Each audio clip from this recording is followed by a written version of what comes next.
Cik cik cik. Oke guys, welcome back to Genosis alias Cakradiva dalam pembahasan alur cerita BTTH episode ke-139.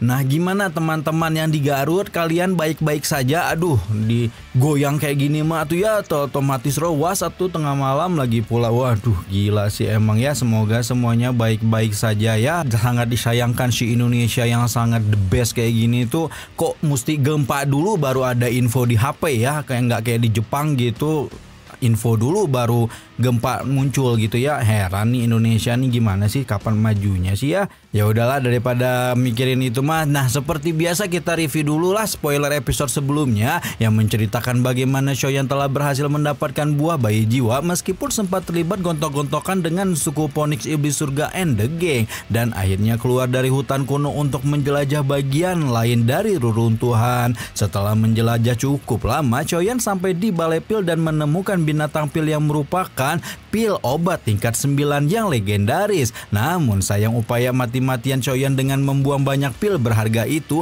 hampir saja sia-sia karena tiba-tiba saja sosok bayangan hitam bertopeng hijau yang sebelumnya menyerang Jian merebut binatang pil tersebut, dan yang membuat Shoyan terbangun adalah fakta bahwa si bayangan hitam sebenar-benarnya adalah Qinling alias pelayan kecil yang pernah diselamatkannya bertahun-tahun lalu. Nah, untuk episode yang aslinya nanti di Facebooknya Cakradiva ya guys ya. Kalian kalau nggak tahu di mana Facebook Cakradiva, kalian buka dulu profilnya Genosis. Ya pokoknya di situ ada, kalian tinggal klik aja guys. Informasi yang Cakradiva sajikan tuh udah banyak, udah full gitu ya. Jangan males membaca.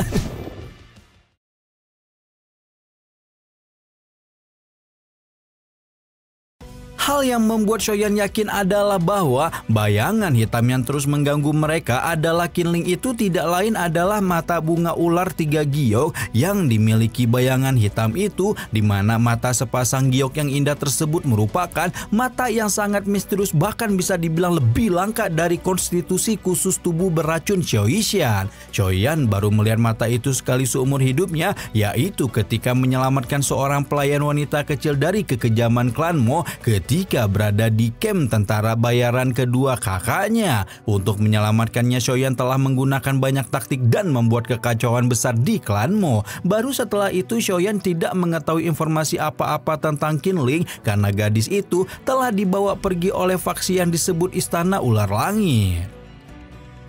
Qinling tampak terkejut mendengar seruan dari mulut Shoyan, bertanya-tanya dari mana akang-akang satu ini mengetahui namanya. Ekspresi Shoyan tanpa sadar menjadi sedikit aneh melihat bagaimana gadis kecil yang tampak lemah dan begitu kuat di masa lalu kini telah tumbuh menjadi perempuan dewasa yang cukup barbar dan sama sekali tidak menunjukkan ketakutan. Hal itu mau tidak mau membuat Shoyan tanpa sadar tertawa sebelum menarik keluar penguasa hitam suannya dan bertanya apakah Qinling mengenali penggaris besar itu. Qinling mengedipkan matanya dengan alis terangkat secara perlahan, merasakan akrab menyeruak di dalam hatinya sebelum membelalakan lebar dan memanggil Shoyan tuan muda dengan penuh ketidakpercayaan. Shoyan sekali lagi tertawa sambil mengusap kepala Qinling, membuat gadis itu kembali menunjukkan perangai malu-malu anjing sebelum buru-buru membungkuk hormat, karena bagaimanapun setelah mendengar apa yang telah dilakukan Shoyan untuknya, Qinling selalu menganggap bahwa dia adalah pelayan yang harus mengabdikan hidupnya kepada sang tuan muda ketiga keluarga Xiao. Rekan-rekan Shoyan yang lain hanya bisa menggelengkan kepala bingung menyaksikan adegan dramatis di hadapan mereka, di mana sosok bayangan hitam yang terus mengusik kelompoknya hari-hari belakangan ini sebenarnya adalah salah satu korban kepakboyan Mang Oyen di masa lalu.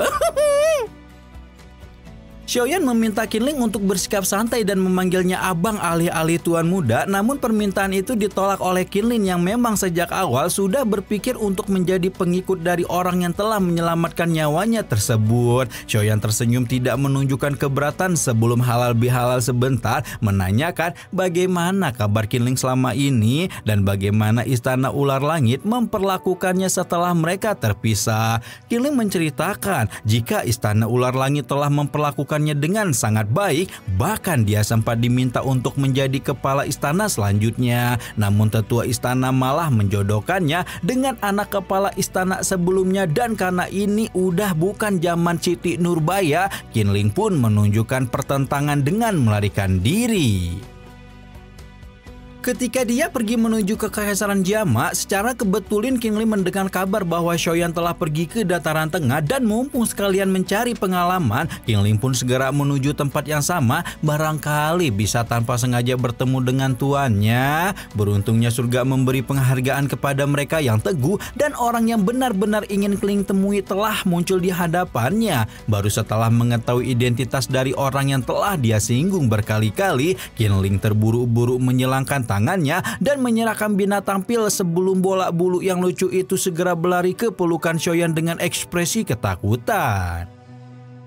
Xiaoyan menatap Qinling beberapa lama sebelum bertanya apakah gadis itu membutuhkan binatang pil, dan memahami jika sepertinya Qinling membutuhkan darah binatang pil untuk menawar racun di dalam tubuhnya. Karena itulah Xiaoyan segera melakukan beberapa pemeriksaan singkat dan menemukan jika gadis itu telah terkontaminasi racun pengikisan jantung Kaisar Piton 9 Tanah yang tenang. Dikabarkan bahwa darah tubuh pil obat yang bisa berubah menjadi binatang bisa menyembuhkan kebanyakan racun, dan karena itulah Qinling akhirnya memutuskan untuk pergi ke reruntuhan kuno. Di tengah obrolan tentang racun itu nimbrunglah si gadis racun Xiaoyishan menjelaskan jika pil obat dengan kualitas ini memang mampu menahan cukup banyak racun, namun tidak cukup untuk sepenuhnya menghilangkan penyumbatan di dalam tubuh Qinling.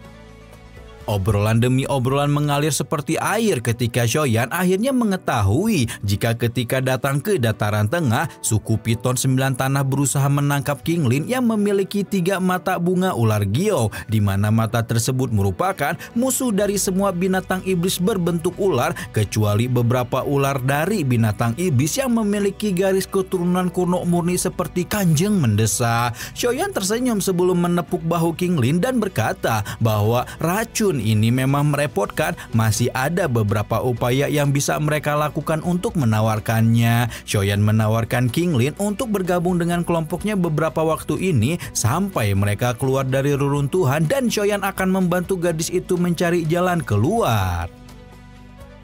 Wajah Qinling memerah saat dia mengangguk dengan lembut menerima tawaran Xiaoyan, karena dia percaya abang yang dulu pernah menyelamatkan hidupnya itu pasti bisa melakukan hal yang sama sekali lagi. Qinling juga berusaha menyelesaikan masalahnya dengan Jian, meminta maaf atas penyerangannya beberapa malam lalu karena Qinling sempat mengira si Loli Gemes adalah bagian dari Piton 9 Tanah. Sebelum melanjutkan perjalanan awalnya, binatang pil hampir saja dititip lagi kepada Qinling, namun berhubung bola bulu yang lucu itu sudah terlanjur trauma dan menunjukkan matanya yang berkaca-kaca, Xiaoyishan pun tidak bisa menahan gemas dan akhirnya membantu mengisolasi aroma pil di dalam tubuh binatang pil.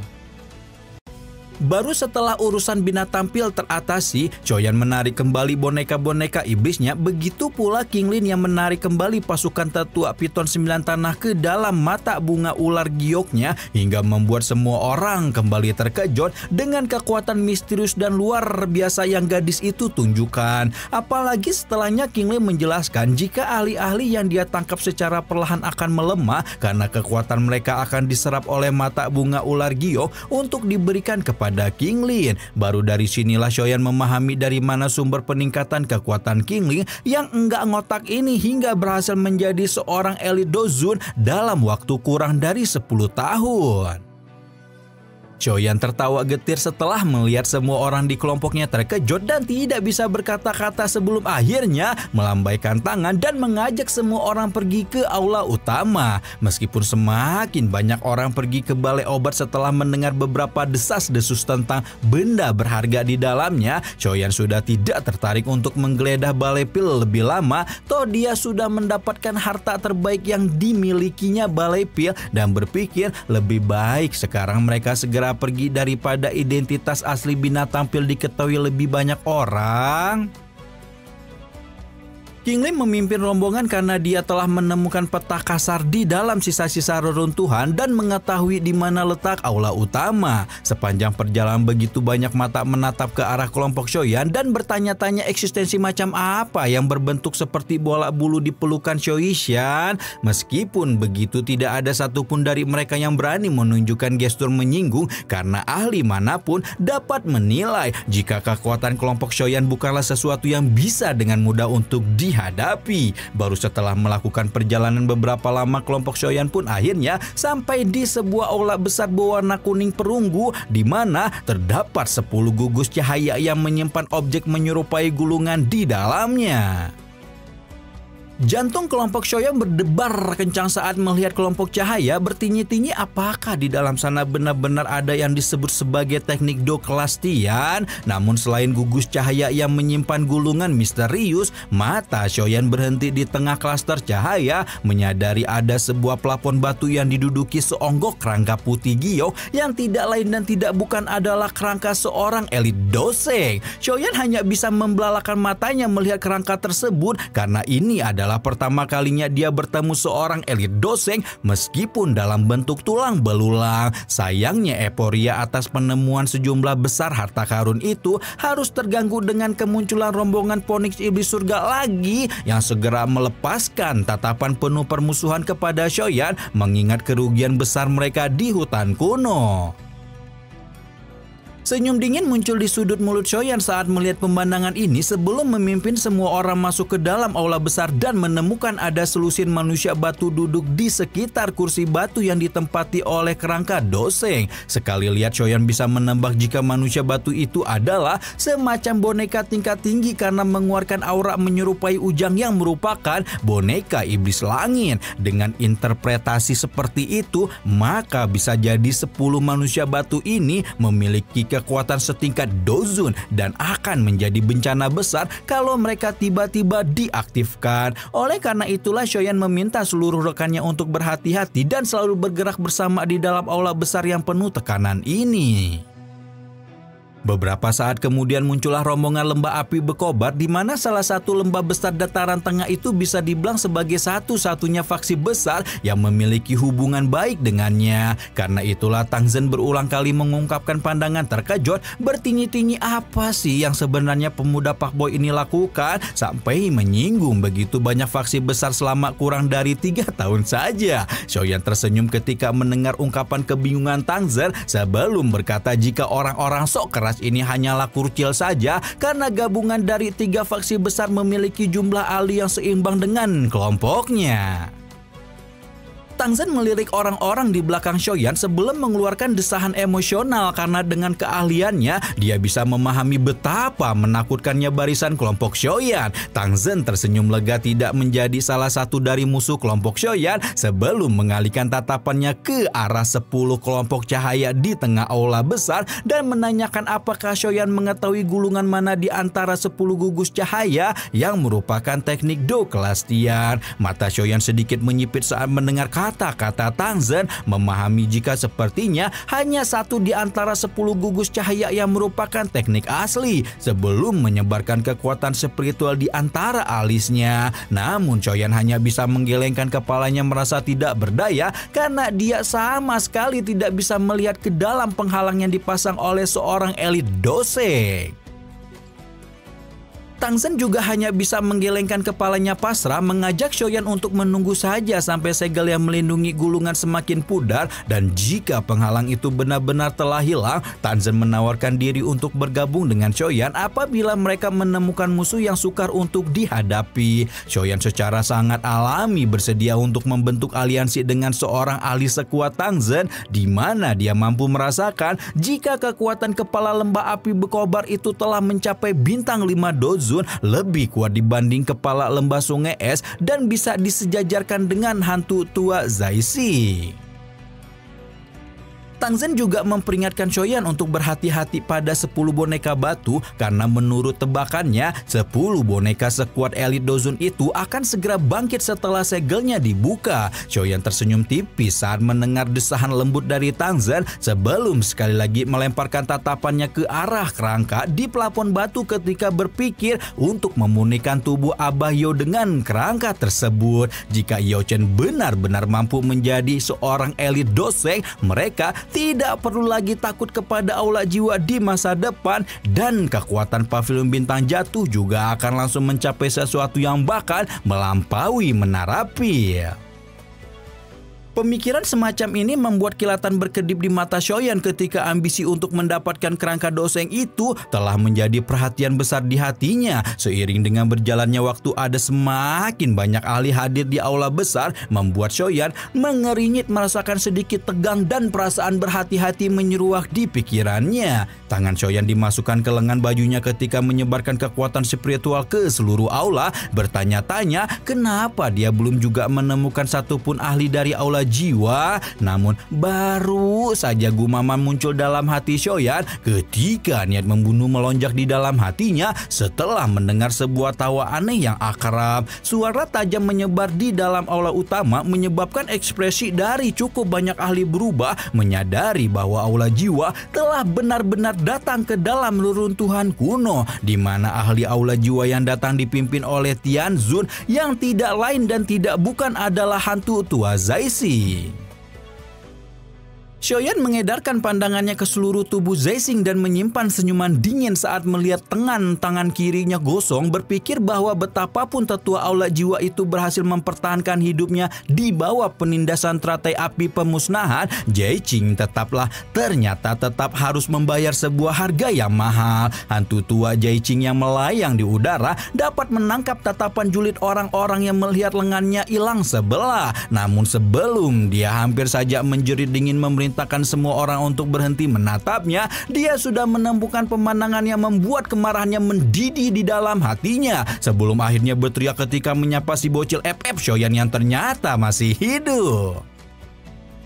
Mata hantu tua Jaiqing langsung berubah menjadi merah darah ketika dengan marah meraung kepada Shoyan berkata jika hari ini dia akan membalas dendam atas separuh lengannya yang hilang. Semua orang yang ada di dalam aula tercengang, tidak terkecuali rombongan musuh-musuh Shoyan menyimpan keterkejutan di dalam hati mereka ketika bertanya-tanya sebesar apa kekuatan yang disimpan oleh Shoyan sampai bisa menghancurkan lengan Jaiqing. Setelah teriakan marahnya terdengar, tubuh hantu tua Zaising bergetar berubah menjadi asap hitam sebelum bergegas menuju Shoyan tanpa mempedulikan tatapan banyak orang di dalam aula.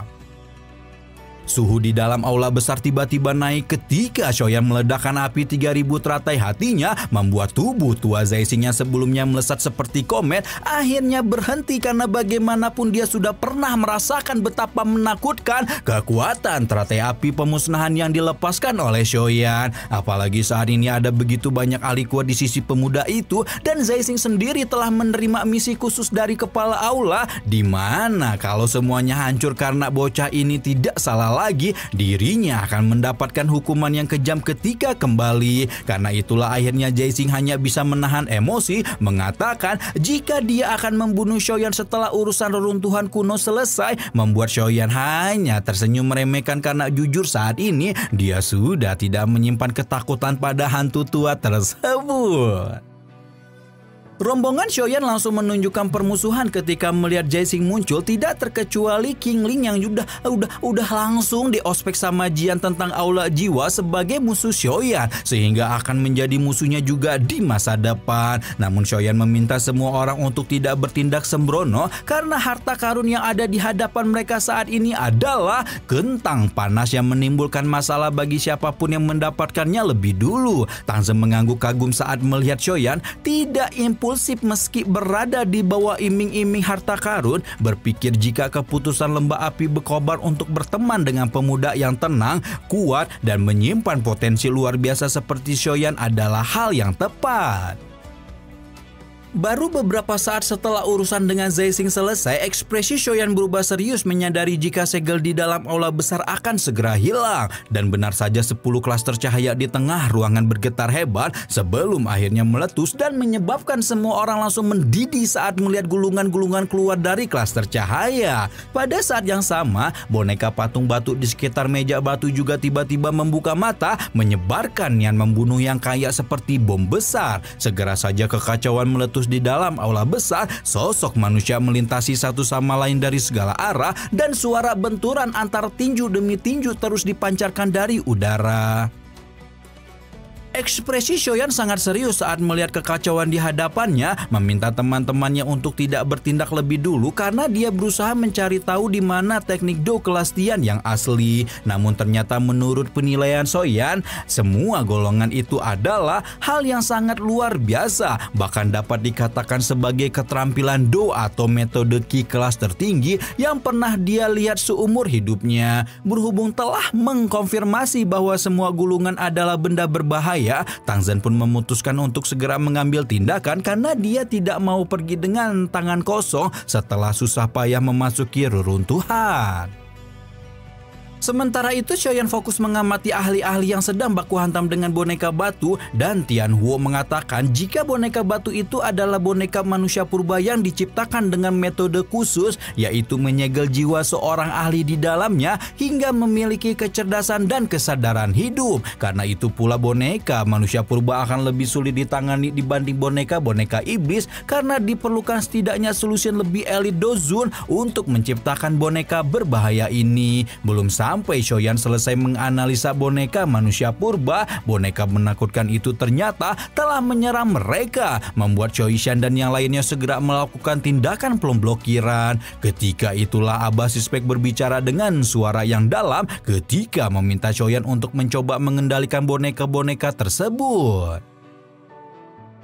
Shoyan dengan cepat mengangguk saat mendengar arahan Tian Huo, melepaskan kekuatan spiritual besar dari tubuhnya sebelum memasuki tubuh boneka dengan kecepatan seperti kilat. Namun Shoyan tidak seberuntung terakhir kali dia berusaha menundukkan boneka iblis bumi, karena kali ini dia bisa merasakan segel yang sangat kuat di dalam boneka manusia purba, di mana segel yang ditanam dengan cermat oleh seorang elit doseng tentu bukanlah sesuatu yang mudah dibatalkan. Shoyan hanya bisa menggeleng lemah setelah menarik kekuatan spiritualnya kembali sebelum mengatakan kepada semua orang jika dia akan mulai merebut gulungan sehingga rekan-rekannya yang lain akan bertanggung jawab untuk memblokir ahli lainnya.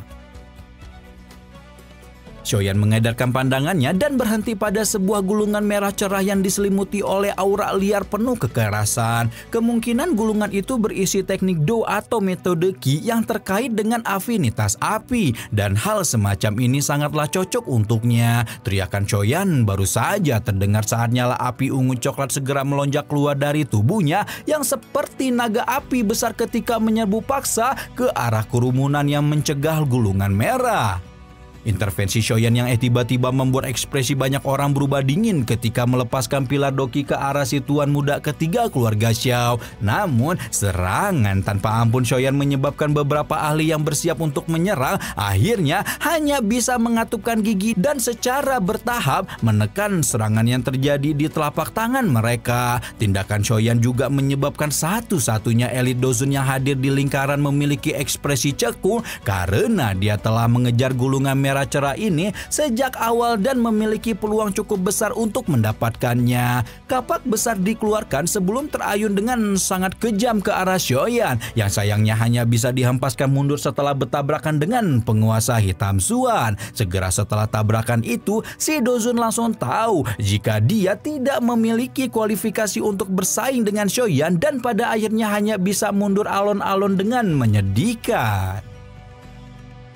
Masih ada hampir 100 ahli yang berusaha menyerang Shoyan beramai-ramai, namun tubuh pemuda itu yang sekali lagi berubah menjadi naga api melewati semua orang dengan cepat. Rombongan Tian Huo, Zian, dan yang lainnya juga dengan cepat membentuk formasi melindungi Shoyan dari serangan keroyokan hingga akhirnya memberikan kesempatan bagi tuan muda ketiga keluarga Xiao itu untuk meraih gulungan merah cerah di tangannya. Gulungan yang tampak memiliki kecerdasan itu masih sempat berusaha melarikan diri dari Shoyan sebelum sebelum cakar api yang sangat besar dilontarkan dan mengeluarkan kekuatan isap yang menakutkan ketika menarik gulungan merah cerah ke arah Shoyan. Shoyan baru saja meraih separuh gulungan ketika sebuah tangan keriput tua meraih sisi lainnya dan menunjukkan wajah kepala Sekte Suan mendalam Shen Tianan di sana.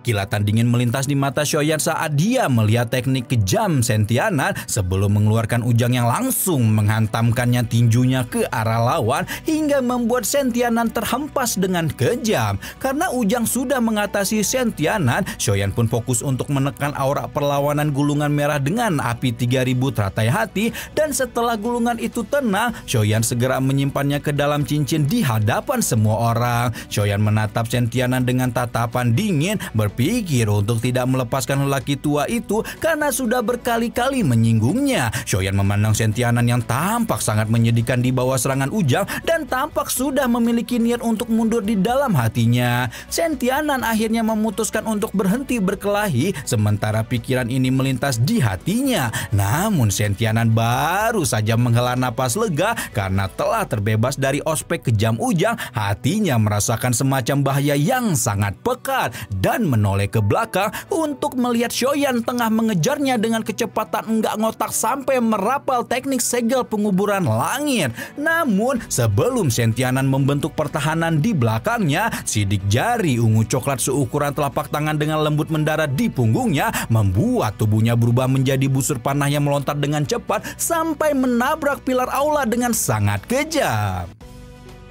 Tubuhnya dilumuri darah segar ketika berusaha berdiri dan menatap Shoyan penuh kemarahan sebelum berbalik pergi untuk menyelamatkan nyawanya sendiri. Shen Tianan baru saja berbalik ketika tinju emas gelap menembus dadanya, membuat darah merembes keluar dari dalam mulut kepala ketua Sekte Suan mendalam itu hingga akhirnya kekuatan hidup dengan cepat menghilang dari tubuhnya. Shoyan kembali bergabung dengan rombongannya setelah menyelesaikan masalah dengan Shen Tianan, menerima update bahwa gulungan lain telah didapatkan oleh suku Phoenix Iblis Surga, Pavilion Petir Angin, Lembah Sungai Es, Lembah Api Bekorbar, serta 2 ahli yang cukup kuat sehingga hanya tersisa 3 gulungan. Shoyan tampak tidak menunjukkan ketertarikan pada gulungan yang tersisa karena sebenarnya Shoyan merasakan jika tidak ada satupun dari 10 gulungan yang merupakan teknik Do kelas Tian sehingga mereka semua telah tertipu oleh kabar buruk. Dibandingkan dengan 3 gulungan yang tersisa, mata Shoyan terkunci kepada Zaising dan beberapa ahli aula jiwa yang tengah membentuk formasi memutar di sekitar plafon batu, membuat Shoyan menunjukkan tatapan kejam ketika menyadari bahwa tujuan aula jiwa sebenar-benarnya adalah kerangka elit Doseng. Namun belum sampai Shoyan mengeluarkan instruksi untuk intervensi, matanya terbelalak melihat jari kerangka yang duduk di atas singgasana sedikit gemetar, mengartikan bahwa kerangka Doseng itu masih memiliki kekuatan hidup yang sangat menakutkan. Waduh, edian banget. Apakah kita akan segera melihat debut elit Doseng di BTTH untuk pertama kalinya? Apakah yang akan dilakukan Shoyan jika Doseng pemilik reruntuhan kuno memang ternyata masih hidup? Apakah Shoyan akan terlibat pertikaian dengan aula jiwa untuk memperebutkan kerangka Doseng tersebut? Mampukah Shoyan membawa pulang kerangka Doseng untuk membangkitkan Abayolo? Waduh, makin gak sabar ya guys ya. Gimana, lanjut gak guys?